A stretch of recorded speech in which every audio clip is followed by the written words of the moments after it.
This is IAQ Radio, Indoor Air Quality Radio, the voice of the indoor air quality industry, with your hosts, Radio Joe Hughes and the Z-Man, Cliff Zlotnick. And now, Radio Joe Hughes. Good day wherever you're listening from, and welcome to IAQ Radio Plus. Today is episode number 559, and we've got Carl Gimes joining us. Carl is with Hayward Healthy Homes and Hayward Score. Before we get started, let's thank our sponsor. IAQ Radio Platinum sponsor is John Don Products, where restoration and abatement contractors shop. Visit them at jondon.com. That's JONDON.com. I also want to thank our gold sponsors, Particles Plus, Healthy Indoors Magazine, Gray Wolf Sensing Solutions, and AEML Inc. Laboratory. And of course, our association sponsors, CIEC, the Cleaning Industry Research Institute, the Indoor Air Quality Association, and the Restoration Industry Association. And now you can win a cool prize. It's time for the IAQ Radio Trivia question. Be the first to correctly answer. Simply email your answer to czlotnick@cs.com. Or if listening live, just text your answer from your computer. And now, here's the Z-Man with this week's IAQ Radio Trivia question. Congratulations go out to Charlie Casani Restoration Management Company in Hayward, California, who was first to identify Jay Vestervelt as the environmentalist who coined the term greenwashing regarding the practice in the hotel industry of putting placards in each room promoting the reuse of towels to save the environment.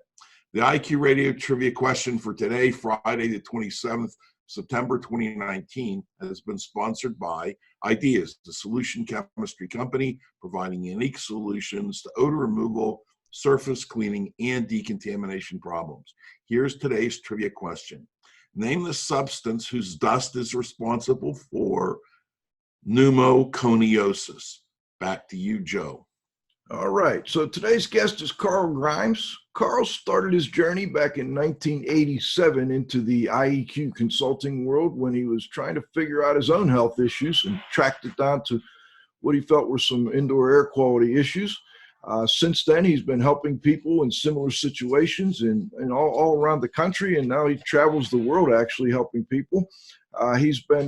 In 1999, Carl wrote the book, Starting Points for a Healthy Habitat. I happen to have a copy right here.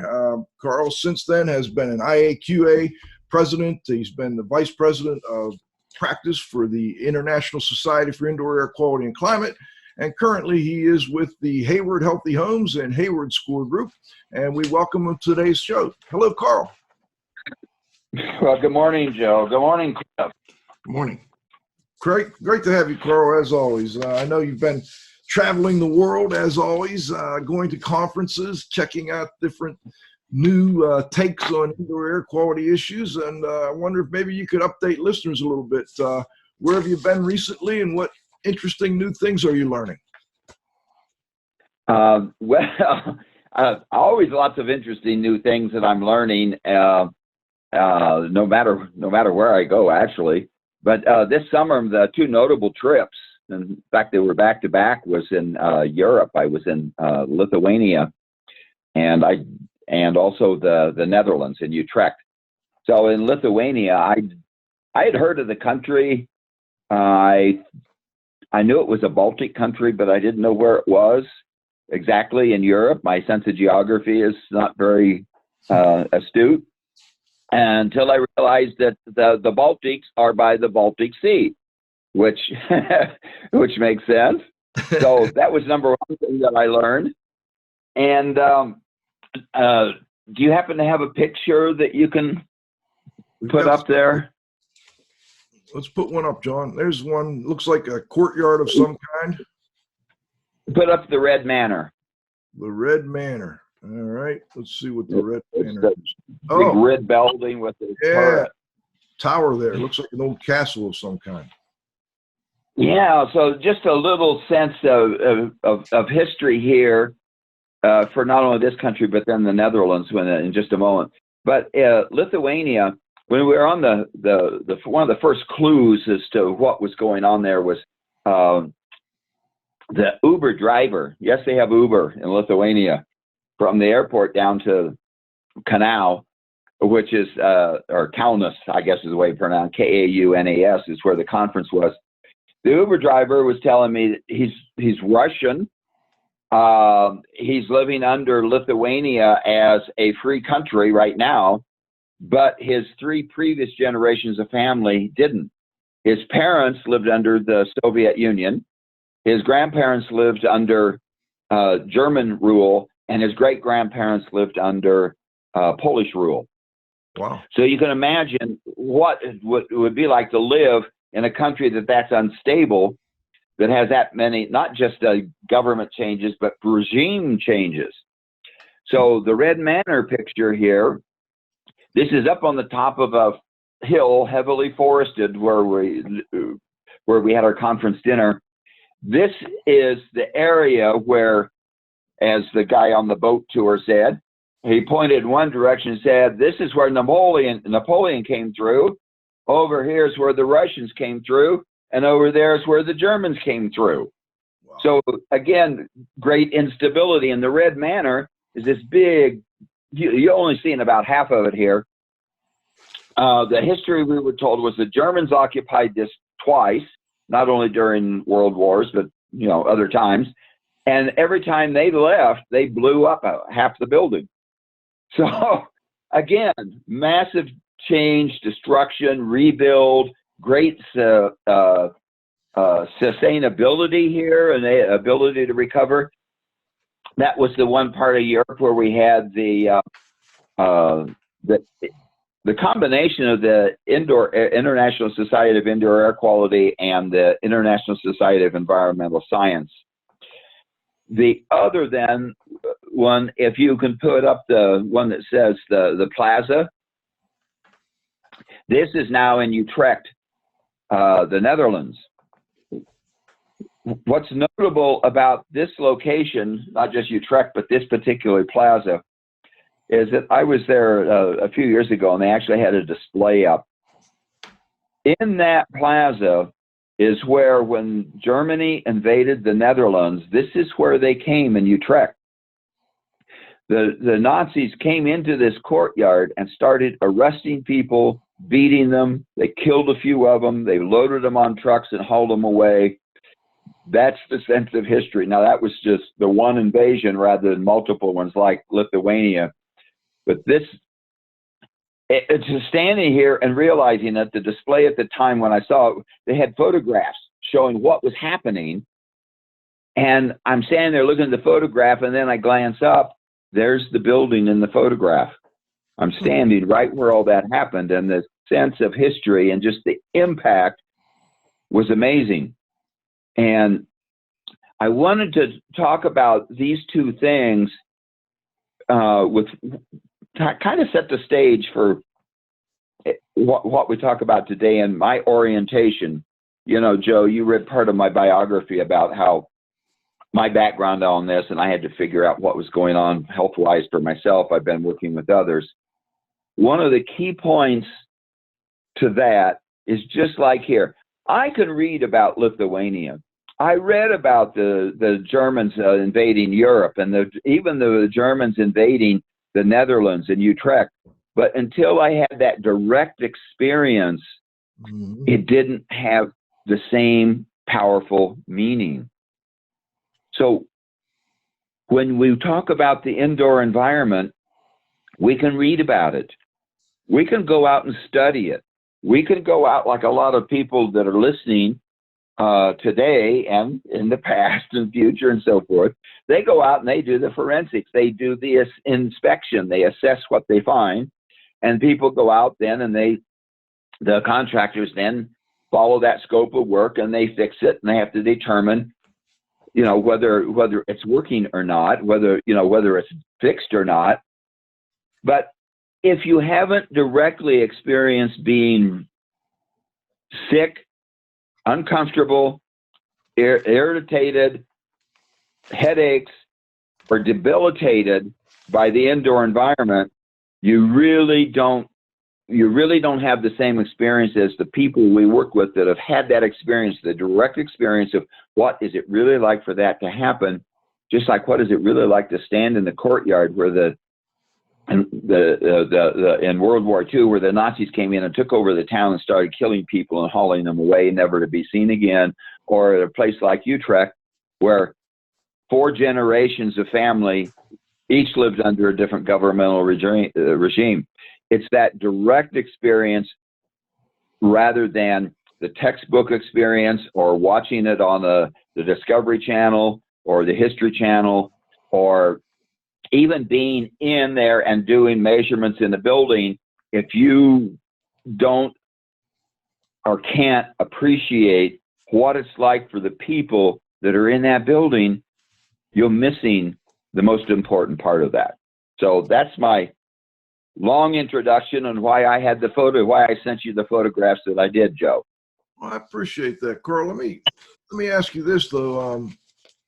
So I don't think you're saying that people who haven't experienced this can't evaluate it, but how do we, I don't necessarily I get irritated in some indoor environments that are really bad, but I've never had the kind of experience you've had. How do I do better at understanding that side of the equation?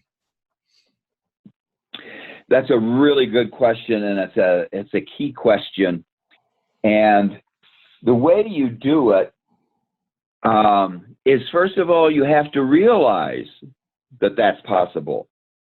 You have to realize that people can become ill, sick, even disabled from the indoor environment. Now, it's not everybody, and the disability is not the huge percentage of people, but they do exist. And whether it's 2%, like researchers and others used to think, or whether it's 10 or 12, or now people are talking about 30, 40% of the people that are being significantly affected.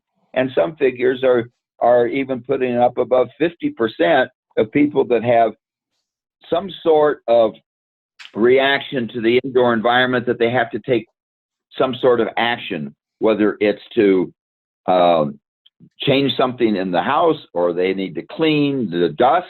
Since we're talking about dust today, that's where that comes in.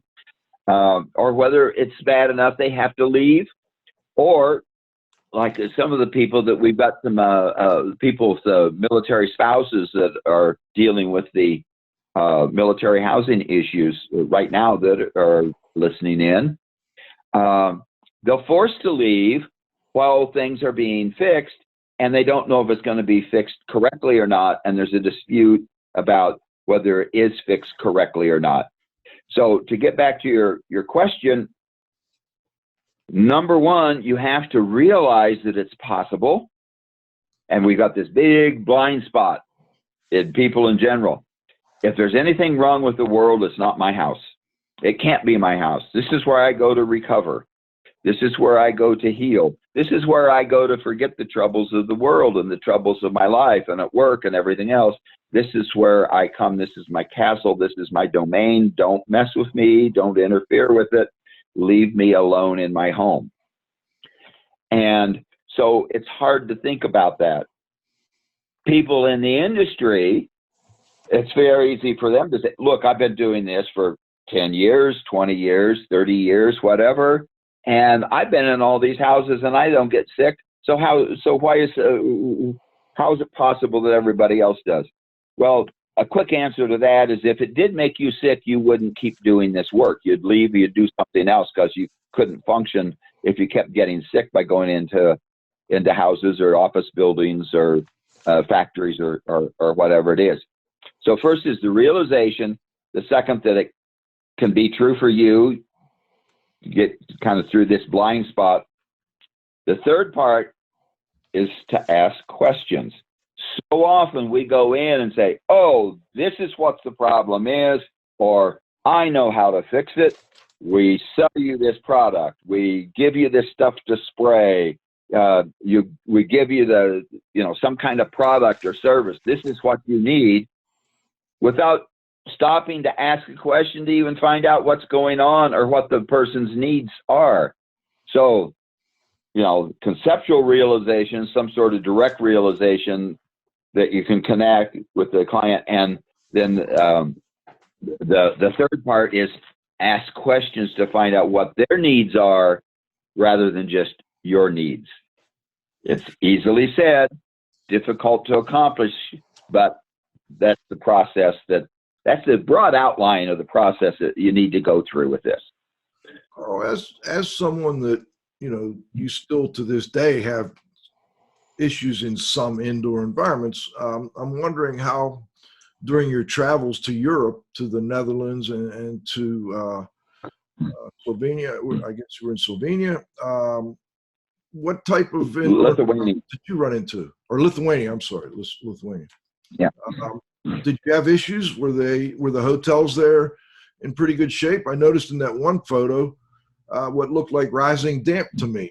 If you go back to that red brick building there, did you have issues in there? Let's see. There you go, down there on that tower. It looks like you've got some rising damp, which is pretty common on these buildings in Europe. Yeah, and this is on the top of a hill, no less. Okay, so see that's a good eye. People like you and Cliff and others in the industry would notice things like that, where most people would be overwhelmed by the size of the building and the appearance of it, and the intricacies of some of the up at the top, and walking around it, that sort of thing, wondering they wouldn't notice that part of it.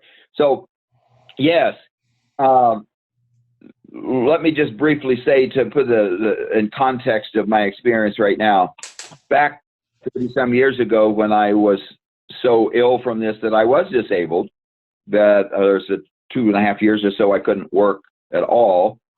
And then it took about another 10 before I could really work full time, not always on demand, but I could put in hours and actually sometimes outwork other people. I just didn't know the exact time or the hours of the day that I would be able to function.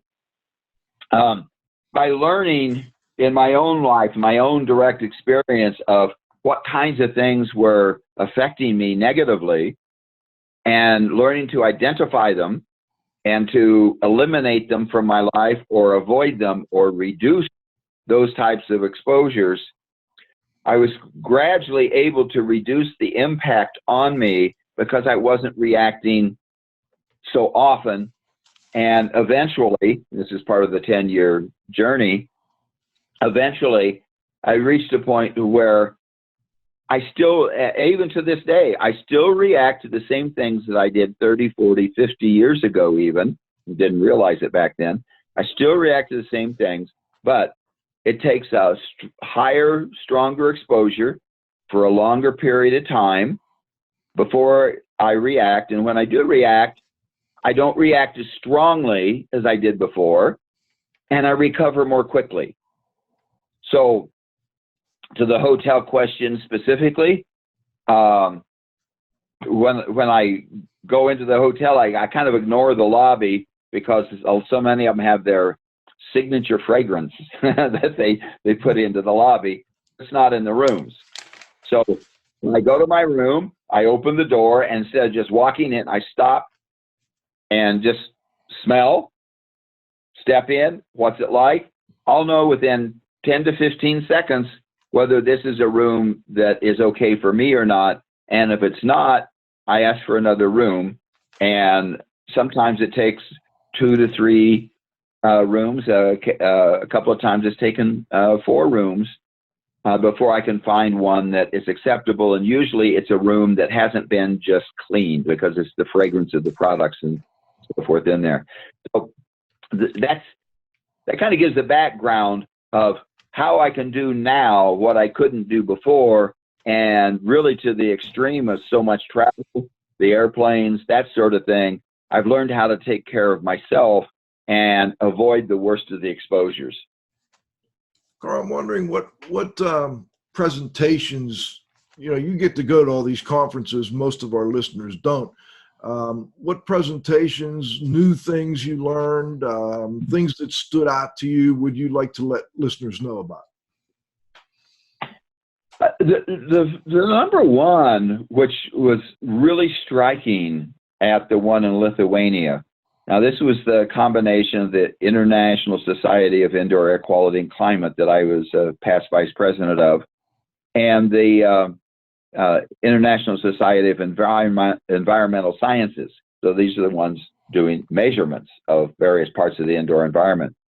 What really struck me was how focused so many of the presentations were on people, not just measurements of buildings, not just measurements of, the comfort kinds of things, temperature and humidity and ventilation and draftiness or not, but they were actually looking at the effects on people and what that meant, and including the word health rather than just, well, here's a measurement, say, of radon, or here's a measurement of carbon dioxide, or here's the measurement of dust indoors, or here's what the components of dust are. If we have dust, what is the dust made of? And they were looking more for the first time that I've seen in not an orchestrated, but an intentional effort to get more directly to health and to people. And this even went to the epidemiology conference. It's the International Society of Environmental Epidemiology that was in Utrecht, the Netherlands. Now, you would think that epidemiology, that's the study of the effects of the environment on people. Environmental epidemiology, how does the environment affect people? But there's still very, very little dealing with people. But here they had they had somebody that I read about, Philippe Legrand, a brilliant researcher that's done a lot of work on this. He did a presentation on mercury exposure through food primarily, and he showed, and this is high-level research, peer-reviewed studies, etc., and he found that there could be as much as a 20-point swing in IQ depending on mercury exposure for children. And what really opened my eyes there was by making it people rather than, oh, well, it's 20% of this and 15% of that, or, this is the body system and this is how many get cancer and this is how many, have, say, developmental issues, whatever. I'm used to thinking about the engineering, like from ISIAC, and the epidemiology from this organization as this is the physical effects on people. What I'm learning is from them, as they are learning more, is what is not just the physical effect, what's the behavioral effect, but now what is the cognitive effect, where it can actually alter IQ of people. So that's the real encouraging part of it, that both of these types of organizations are looking more at people. Both of them had more presentations on dust. And I want to talk about the dust a little bit too when you're ready for that topic. Let's do that. At the Cleaning Industry Research Institute conference, I understand you did a presentation, and Cliff was there, and people spoke highly of your presentation, and I think a lot of it revolved around dust. Can you tell listeners a little bit, and then I'll let Cliff jump in and ask a follow-up. Sure. So at Hayward Score, and just very briefly, it's a website. It's free to anybody. You go on, it takes about 15 minutes to answer questions about your house, what type of house and physical systems and characteristics of it, how you use the house. Do you run exhaust fans when you cook and when you shower? How often do you vacuum? That sort of thing. And then relate that to reported symptoms, including which ones improve when you leave the house, only to return when you come back into the house. So out of about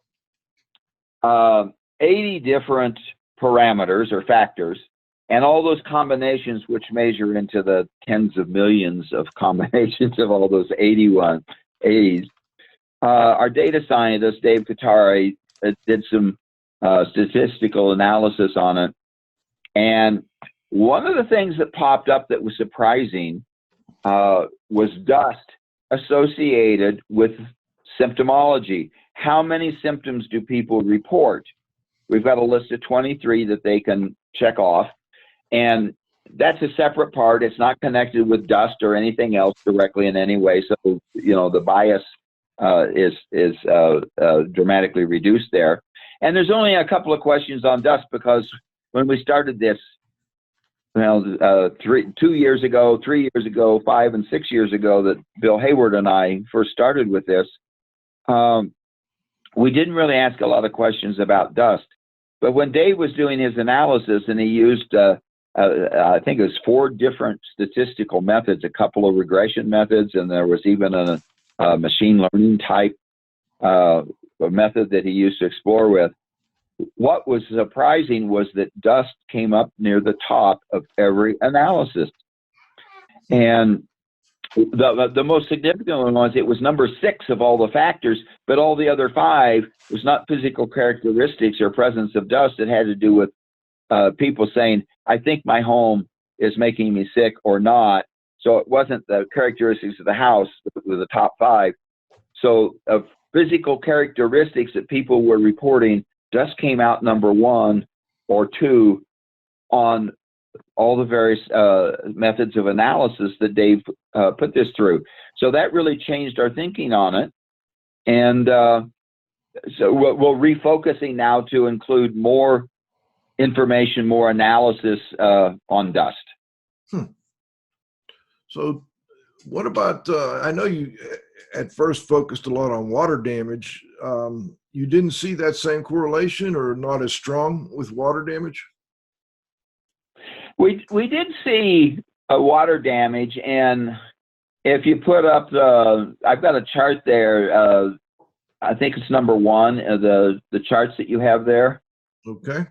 Symptom frequency by feel better when leave? No, it's the damp basement and crawl space conditions. Okay. We'll pull that up there. That's chemical, John. Next one. Sent to think they have mold by maintenance. No, the heading is symptom frequency by damp basement, crawl space conditions. Do you have that one? I don't think we have that one, Carl. Okay. Let me just briefly, when we look at damp basements and crawl spaces, and look at each of the 23 symptoms, things like sinus, effect on sleep, increased allergies, mood changes, headaches, stomach, nausea, fatigue, increased use of hailers, foggy thinking, heart racing, this sort of thing. If there's damp conditions in the basement or crawl space, or especially both, the number of symptoms in every one of those symptoms, the 23, increases significantly over conditions where it's a dry basement or crawl space or no basement or crawl space. So there's a very direct, easily seen visual correlation between the dampness of houses, basements and crawl spaces in particular, and the number of symptoms that people report. And is it similar with dust, or even stronger with dust, or are there fewer symptoms? We don't have that data yet. That's what we do want to find. But overall, everything included, and if you go to the first one you pulled up a minute ago, symptom frequency by feel better when we leave. Yes, we've got it up now. Okay, so each one of those is showing that people feel better when they leave. They report less symptoms. That's the light blue ones compared to the yellow ones. Mm-hmm. They significantly feel better when they leave. So whether it's sinus or sleep or allergies, feeling sick, memory, brain fog, sore throat, whatever, what they're reporting is that every one of those symptoms will decrease when they leave the house. So whether it's dust or water damage or chemicals or pet dander or dust mites or cockroaches or new building materials or whatever, this is kind of the global overview of whatever's going on here. There's a significant percentage of people that feel better when they leave the house. So something's going on. Now, it may be that there's other factors in there, like the fluorescent green, lime green shag carpet from the 50s or 60s, and they don't like it, or what. You can throw in whatever factor. The point is, if there's that significant a difference on every one of those 23 symptoms, then that's something that warrants further investigation. So while this isn't definitive, it's not causation, there is an association between how people feel indoors, going back to what I said that right at the very beginning of this, is the direct experience. You may not experience it, an inspector may not, the contractor may not, there are other members of your family may not, but if your direct experience is that you feel better when you leave the house, then something's going on in the house, and that warrants further investigation of some sort.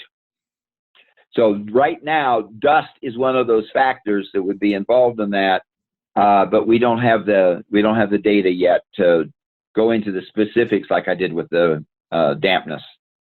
Carl, how many people now have done their Hayward score? Last I looked, it was close to 57,000. Great. And do you know if the people who tend to take the Hayward score also tend to be people that are having issues with their health in the indoor environments? I mean, would that, and how do you keep that from maybe skewing your data? That's a really good question, and it's an important question. And one of the slides that I didn't send you, it actually shows when we had about, I think it was 3,000 people, and it's like 4% were saying that there were no symptoms. They reported no symptoms. When we got up to 12,000 people, now 11% of the respondents were saying that they reported no symptoms. So that's an indication that initially we had more people that having an issue that were responding to the survey than later, because we started with friends and family, and we promoted to people that in a way that got the attention of people that were having current problems or more familiar with it. But as we increased the scope and the audience around the country, and this is countrywide, by the way, it follows the population density of the country, we're getting less and less bias, and we have plans underway to directly target people that aren't having a known problem to see what they have.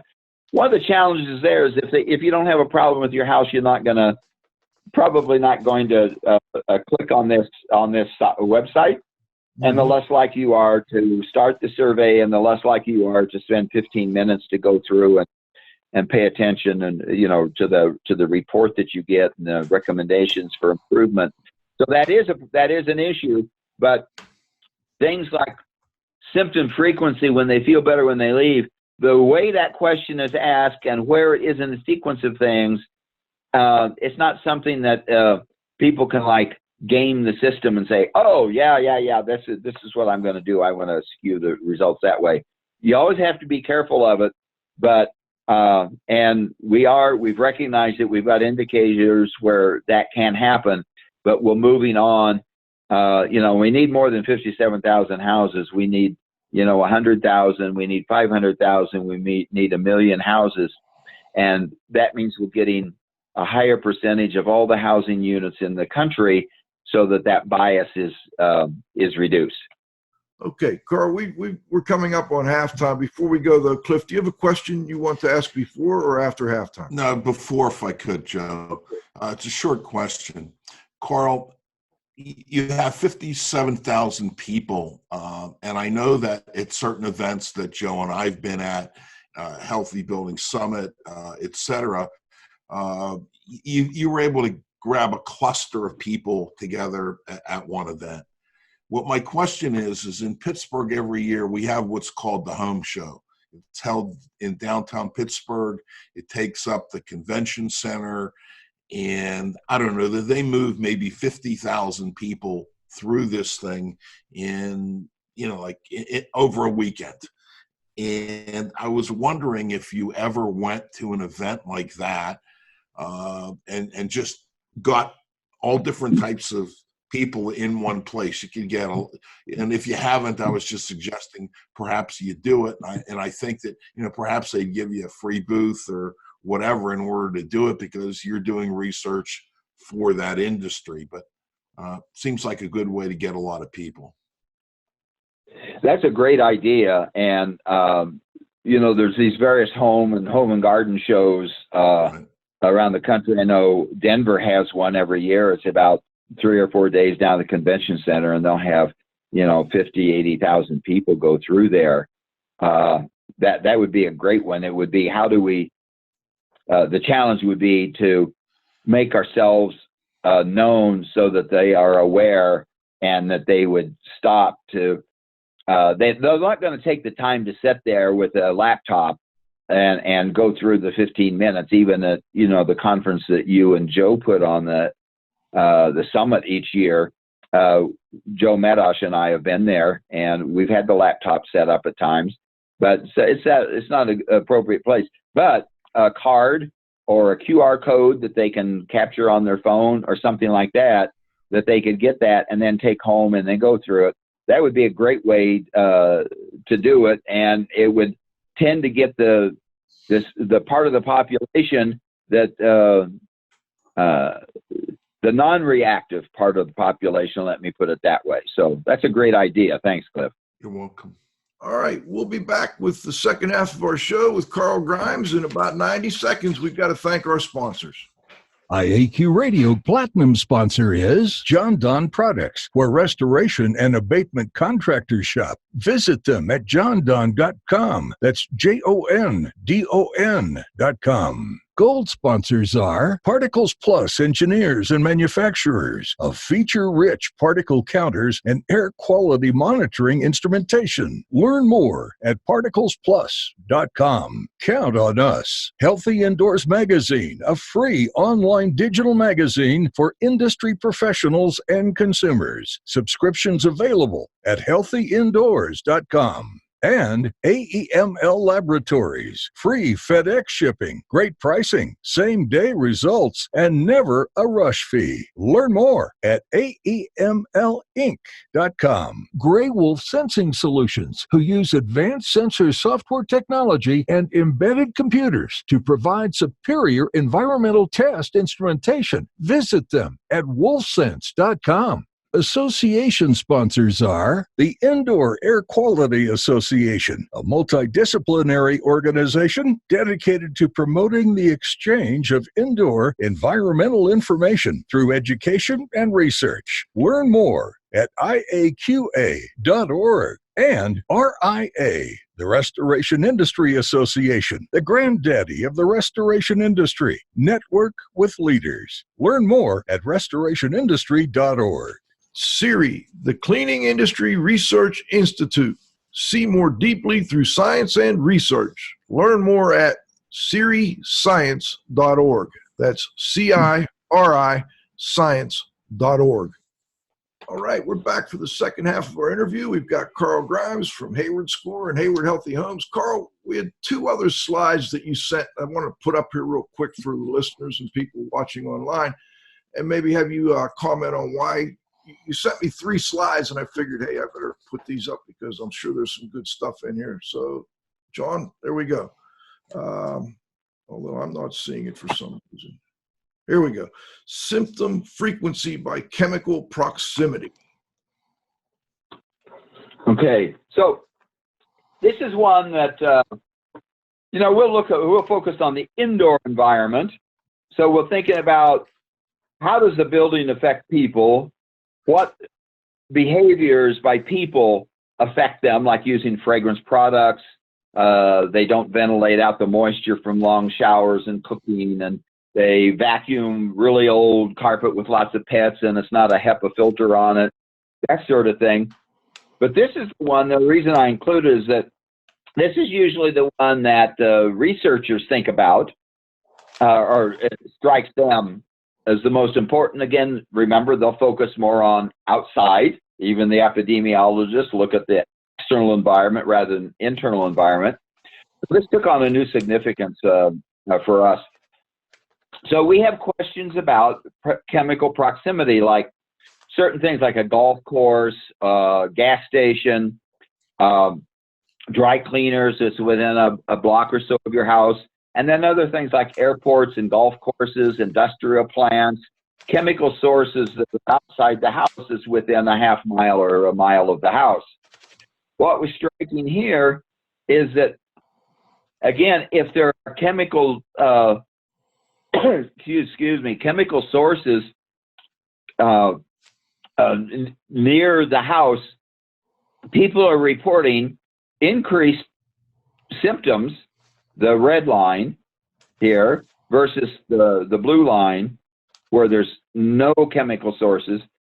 Each of those symptoms, people are reporting an increase based on what's happening outside the house. So this brings up two important points. One is that what happens inside the house is also affected by outside the house. And it indicates the characteristics of the house are important because no houses are absolutely airtight. If they were, we would eventually suffocate inside that house. So all houses leak, which means there's an air exchange back and forth, temperature, humidity, and anything that's in the air, anything that's in the moisture, particularly chemicals from sources outside the house that are coming inside the house. And according to this data, is associated with an increase of the number of symptoms that people report. Okay, let's go to the next one, John. Hey, Joe, if I could, Go ahead. Carl. Yes. Going back to the chemical one, it would seem to me that one might have a tendency to be skewed only because certain people, for instance, if there are power lines, and you have this controversy about whether power lines are high power electrical lines, whether it's safe or whether it's not, or maybe there's fracking going on. You have these public arguments, whether it's safe, whether it's not. And it would seem to me that, when people hear this type of, it just heightens their awareness. So I'm just wondering, I just thought I needed to comment on it. That's all. Yeah, and that's it. Your comments and simple questions, Cliff, are usually very astute and challenging, which I appreciate. Yeah, that's a good one. So it brings up another issue here. One is, I hope it increases awareness of people, not to panic and say, oh my God, here's this chart, this is what's making me sick. We don't know that. There's not enough information to determine that, but it's certainly enough to trigger further investigation. If they are near a fracking site, this could be another piece, a data point, another piece of information that they can use to consider that. And if it's the impact on them and their family is significant enough to maybe have someone come out to do measurements of, well, what are the chemicals in the air that away from the fracking site, for example, or the industrial plant, what is in the air right at the site, and then what's in the air inside my house. So they would take that type of investigation to see what is there. But it still doesn't get to the point of, does A cause B? And this is a topic for another show, but it's not what is happening to people in our environment, in our life, inside, outside, whatever. It's not tab A and slot B. It's not binary. It's not yes or no, a 1 or a 0. It's a system approach. It's a dynamic interaction of everything that's going on that is affecting us.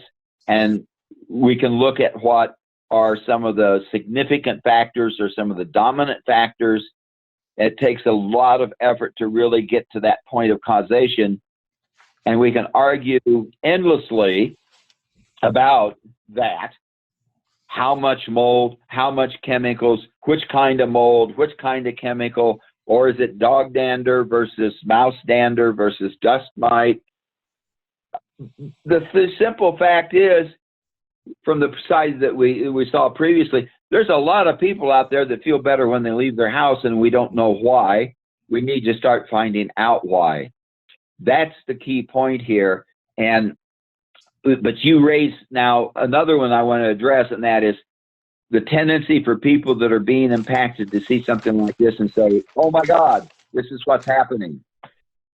We have to be very careful of that.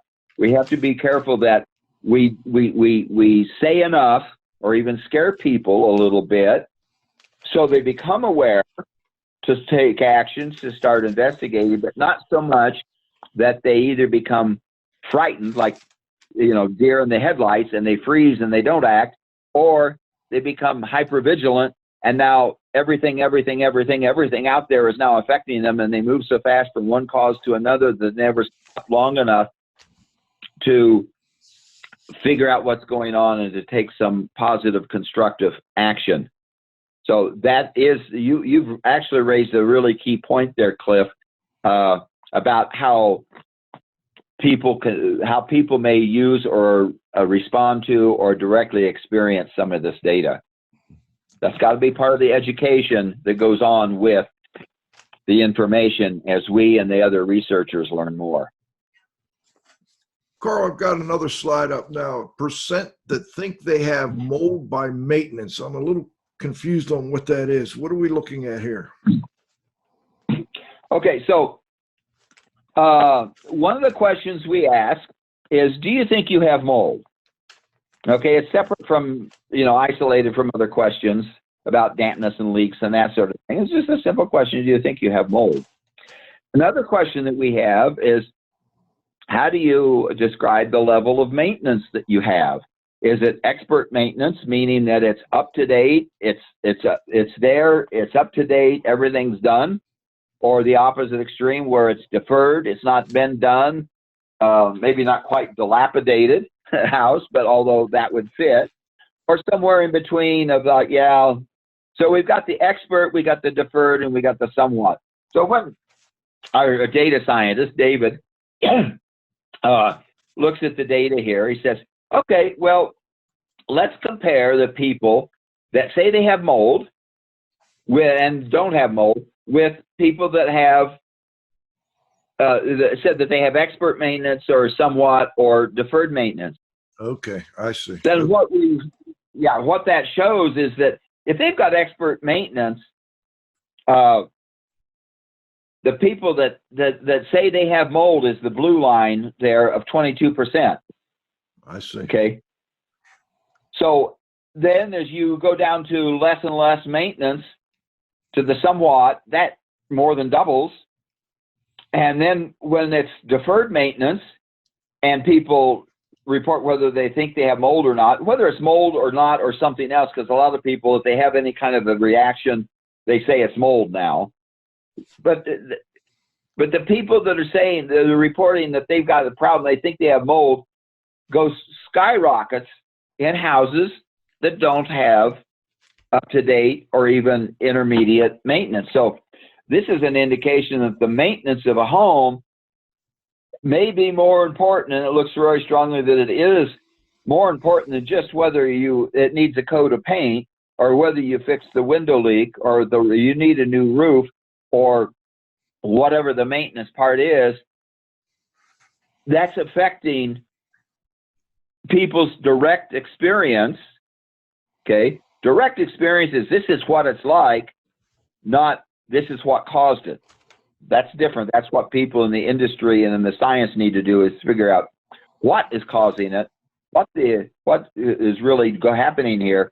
But the direct experience, going back to what I started out with the beginning of the hour here, was the direct experience is people that think they have mold, they're more likely to be in a house that has deferred or poor maintenance.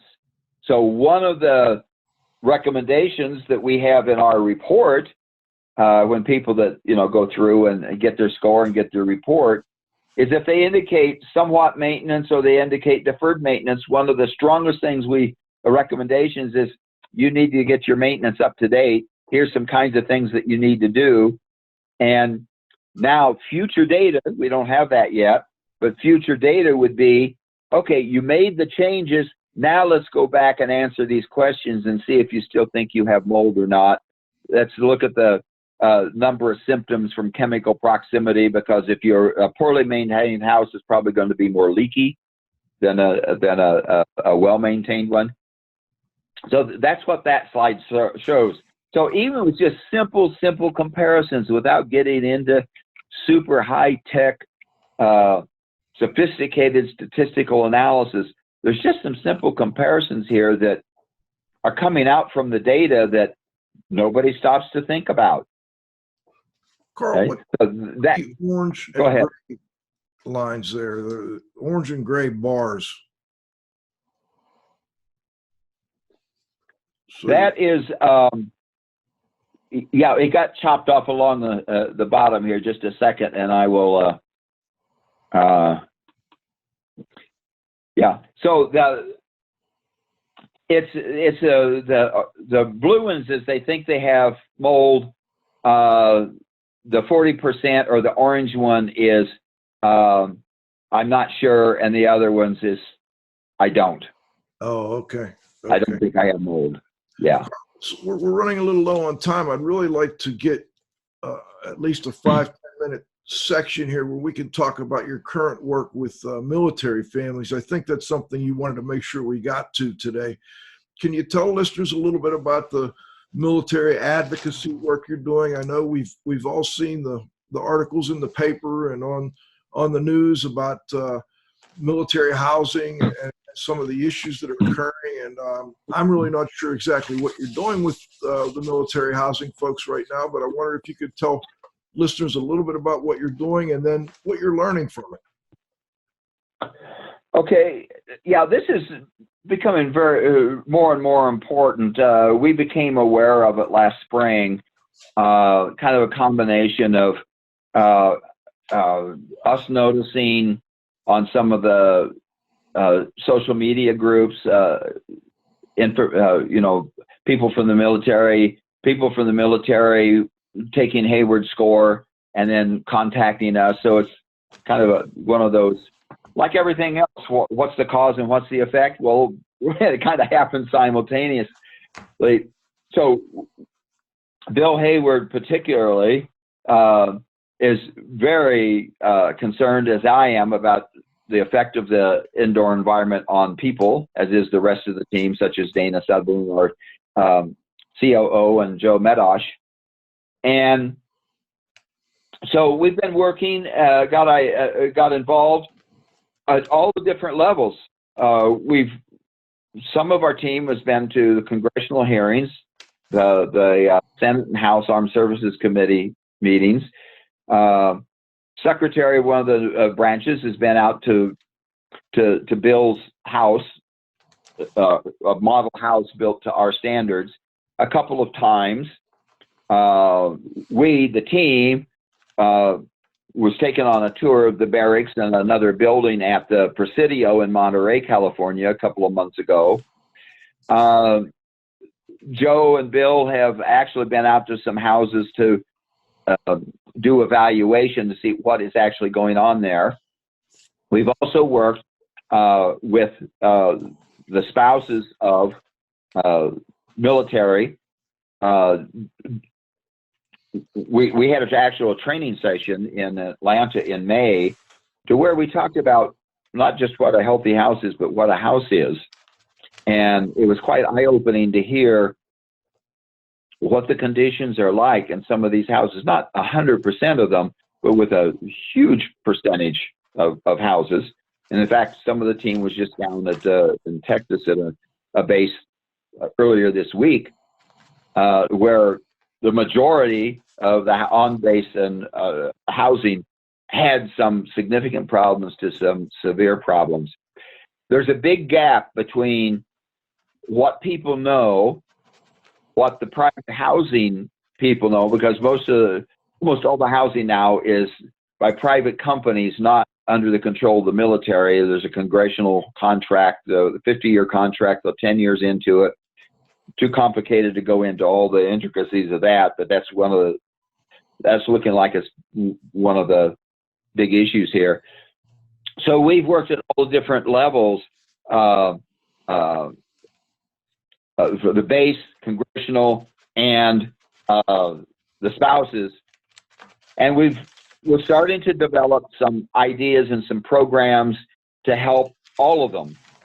One of which that I'm about ready to release is a form that the spouses, when they file a work order for something that needs to be done at the house, when the workers come out, they can then document, here's my work order number, here's who came out. Are they a member of any organization? Or do they have any training? Do they have any certifications? What standards are they using?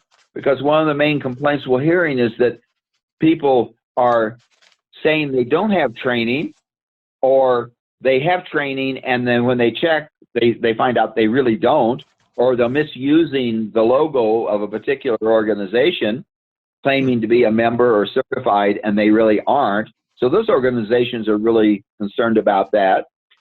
So everything that's happening, this big jumble of mostly things that could go wrong rather than could go right, is happening, and we're involved in that at several different ways at all different levels. Carl, we're running up against the time here, but I did have one other question. I went to a presentation by Tom, I think it was Bruni, I've got it here, and he was talking about carpet. It was at the carpet conference I attended with Karen Dannemiller over at Ohio State University, Tom Bruton with the Green Science Policy Institute. He was talking about highly fluorinated chemicals used in carpet and how we would be better off not being exposed to them. His key point was that we need to make customers aware of why they should ask for products without certain chemicals. And I find that like an interesting take on the issue. They want to help consumers learn what questions to ask about the products they buy, in part because it takes so long to get some of these chemicals out of the supply line. They were talking about the fact that it may take 15 years to change that chemical composition in carpet because of the fact that, you've got people that buy products, then they have the manufacturing process, then it's in storage for a while, and then it goes out to a distributor, and then at some point it gets installed, and then over time the people are exposed to whatever may be in that carpet. So I was just wondering what your thoughts were on that, and if you were doing any similar kind of work. Okay, that's an important topic, and it's going to relate back to dust, because the title of this was, about evil dust or dust demons or something. Yes. So if people go to Arlene Blum's website, Arlene, B-L-U-M, it's just arleneblum.com. She's one of the leading researchers on chemicals, and she's come up with this very interesting categorization of chemicals. With over 80,000 chemicals in active use and only 2,000 or 3,000 even being studied individually, and virtually none of the combinations of chemicals being studied, let alone what happens when the chemical, like the proximity slide I showed, those chemicals from outside, what happens to the chemical reactions when it gets inside your body? What is all that about?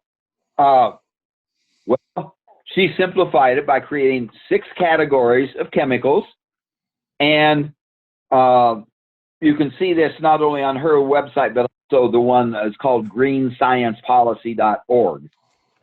All one word, greensciencepolicy.org.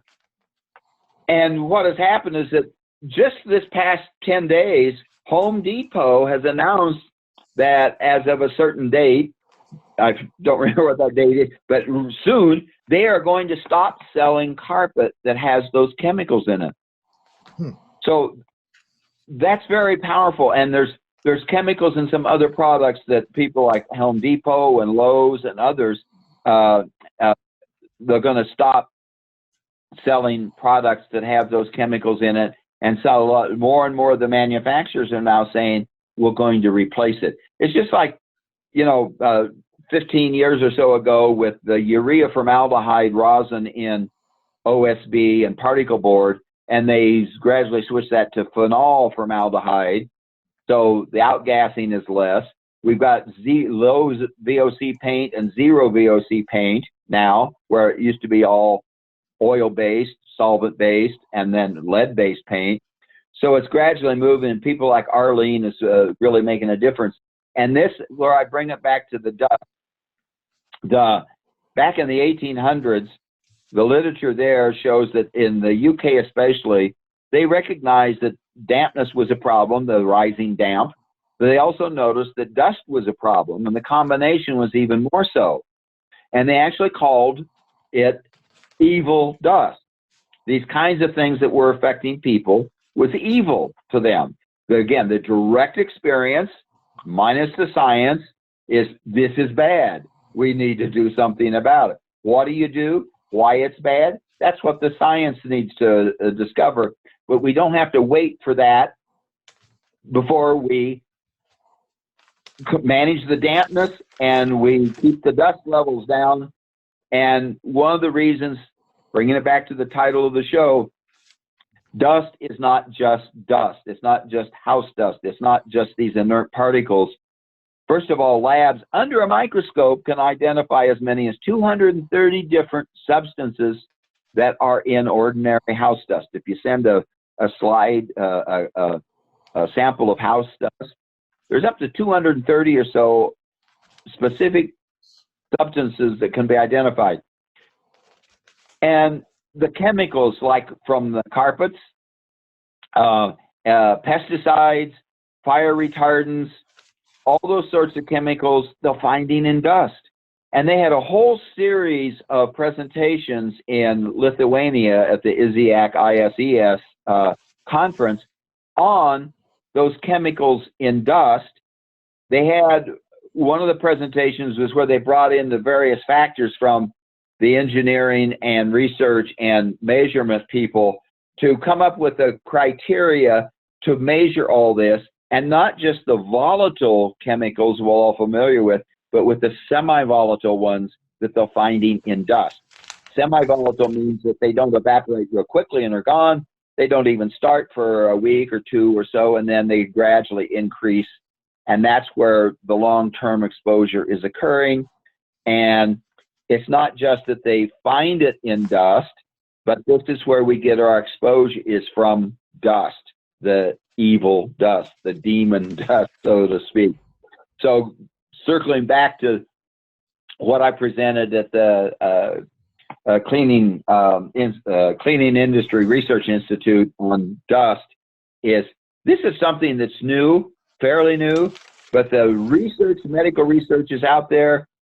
The ultrafine particles of whatever is all in there is now strongly associated to almost to the point of causation of association between inhalation of ultrafine particles of dust and cardiovascular disease. Okay.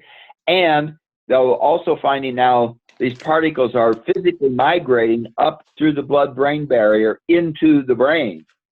Dust is not just the lungs and COPD and asthma. It's now they're finding it with cardiovascular. They don't know exactly what's happening with the brain and cognition, but something is going on there.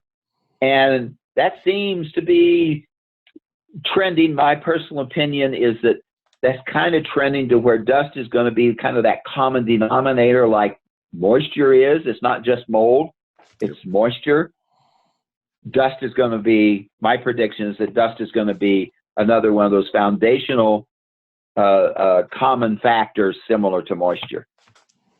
Interesting, Carl. Carl, that was, I think you kind of gave me what you'd like to add before we go, but I just wanted to make sure I give you any final thoughts, anything we missed that you'd like to add. We could have gone on for another hour. I didn't even get to about half the questions. Right. I think the number one thing is, get on the website, haywardschool.com, and start learning about your own house. One of the people that I was talking with this week is actually a product manufacturer, and they were talking about a presentation that they did, and they were talking about ventilation and indoor health and moisture control and so forth. And one of the people in the audience said, well, how do I find out about my house? All the science is out there, all this information, even what we've got with the charts that I showed you, is in general, a large group or a subgroup. What about my house? How do I find out about my house? Well, go spend 15 minutes or so. It's a free website. We aren't selling anything. We don't charge you for doing it. Go through the questions. You're going to learn a lot just by questions that are asked. I'm thinking about, oh, I didn't think about that. I didn't know that would be important. Do I have a forced air system, and where is it located? I can't tell you how many people say, yeah, I got forced air system. Where is it located? Attic, crawl space, garage? And they say, I don't know. So that means that they aren't changing the filter, or they don't have a filter at all. There's all kinds of information and things that you think of. Just thought, what about my house? And go find out. Great point, Carl. Cliff, before we go, any final thoughts, questions? Well, Joe, on February 16th, 2007, you and I interviewed Lloyd Weaver. We asked him about the future, and his one word was, it's the dust. Great point. Lloyd was ahead of his time, continues to be. That was an awesome point, Cliff, and without taking more time, his name just came up in the history of standards that I was at a conference in Vegas this past week, and he's another one of these people, the pioneers that knew it ahead of time. He didn't have the science, he didn't have the epidemiology, but he had enough direct experience personally and in his business to pay attention and be curious and ask questions and say, what about this? Well said. Mm-hmm. Carl Gimes, thank you so much for joining us this week on IAQ Radio. Plus, it's always a pleasure. I look forward to seeing you at the Healthy Building Summit a couple weeks from now. We'll be at Seven Springs Resort talking about practice to research. We're going to actually put some proceedings together this year and try and see if we can't help kind of guide some of the future research out there. I think we can maybe help the researchers help us. So looking forward to seeing you there. I want to thank my co-host, the Z-Man, Cliff Zlotnick, at the controls. John, you got to have faith. Most importantly, our growing group of loyal listeners will be back next Friday at noon for the next episode of IAQ Radio Plus. For IAQ Radio, I'm Spike Reel saying thanks for listening.